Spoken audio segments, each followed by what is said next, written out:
Je od nás, já tam klidně obléknu. Na druhém místě se umístil palec Jihlavského paleckého klubu. Takhle to v pořádku. Ivan Josef.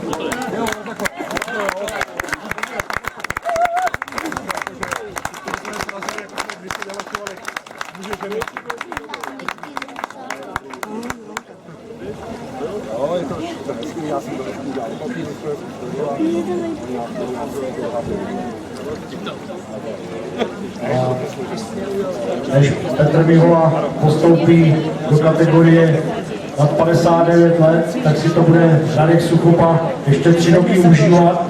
A dneska mu to strašně přeju, protože vždycky tady byl na tom druhém místě a dneska slaví první místo a budíš titul mistra republiky v českém plavání kategorii muži mástrovství Dnes Brno Suchopa.